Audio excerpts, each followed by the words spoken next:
So in this video, we'll look at a couple of examples of what we might just call unusual question types, basically question types for either long or short passages that don't fit into any of the above categories. And what we want to keep in mind here is that not every question will fall into one of the previous categories, meaning specific detail, inference, function / purpose, main idea, and vocabulary and context. Those 5 categories will account for most of them, but you don't want to panic if you see another question. What we want to do instead is apply the same basic principles, and that means reading the question carefully, looking for evidence in the passage, and then formulating your own approximate answer before you look at the answer choices. That's really the key. So let's look at the first example. This one asks us to select the sentence that provides support for an answer to a question in the passage, but we'll go ahead and read the passage first. Historians frequently employ probate inventories, lists of possessions compiled after a person's death, to estimate standard of living. Because these inventories were taken by amateur assessors according to unwritten rules, they are sometimes unreliable. One way to check their accuracy is to compare them to archaeological records. A study of records from the state of Delaware in the 18th century found that while very few inventories listed earthenware, every excavation contained earthenware. Earthenware may have gone unlisted simply because it is inexpensive. But if it was so commonplace, why was it listed more often for wealthy households? So there's the question. Perhaps the more earthenware people had, the more likely appraisers were to note it. A few bowls could easily be absorbed into another category, but a roomful of earthenware could not. Okay, so the question here asks us to select the sentence that provides support for an answer to a question in the passage. So the first thing we want to do here is to make sure we identify the question, and that's going to be right here. Kind of easy to pick out in this case because it's the only sentence in the passage containing a question mark. We want to avoid falling into the trap of just picking the sentence right after it. That might be a little bit too easy. The reason this is not the correct answer is they want the sentence that provides support for the answer to the question. So what we have is the question, the answer. Perhaps the more earthenware people had, the more likely appraisers were to note it.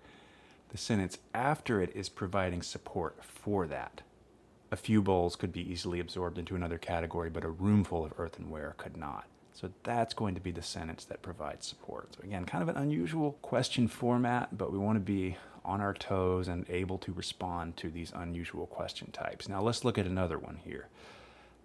This one asks for the option that best describes the organization of the passage. So kind of a broader question, organization, but it's not the same thing as a main idea question.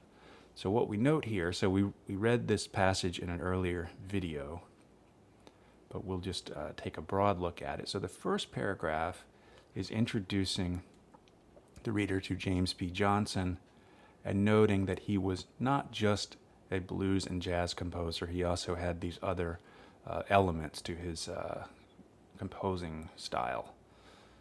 And then the second paragraph is describing him in relation to classical composers, noting that some of them, a couple of examples in particular, had written classical music that incorporated elements of jazz, but Johnson had more experience than most, so it's putting him in a broader context. And so what we find here is, again, the first paragraph, he was not just a jazz and blues composer. The second paragraph, putting his work in a broader context. And so taken together, that gives us an approximate answer. To introduce James P. Johnson, highlight some underappreciated aspects of his work, and then put it in a broader context. So turning our attention to the answer choices, historical overview is presented maybe, but a particular phenomenon is noted, and I would say no.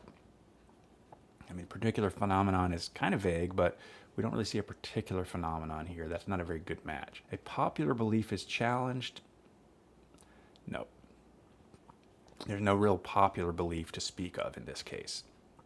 A common viewpoint is presented and modified, and the modification is supported.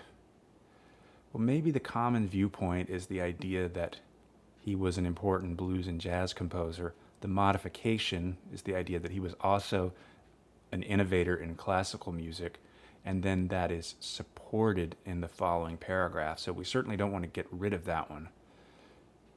Let's just keep looking at the remaining options, though. An observation is made and rejected. No. A common claim is investigated, and an alternative outlook is analyzed and criticized. No. So here what we're able to do is, when any answer choice makes a specific claim that is not supported, we can go ahead and eliminate it. Sometimes, as in this example, the answer choice is worded at a slightly different level of abstraction as our approximate answer, meaning here we're talking more specifically about what's going on in the passage, and James P. Johnson, they're describing it in a more general sense, a common viewpoint.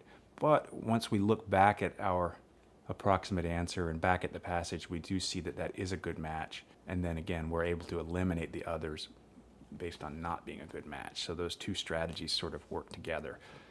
In the next batch of videos within this reading comprehension section, we'll look at the argument-based passages. So we'll take a turn into some different territory.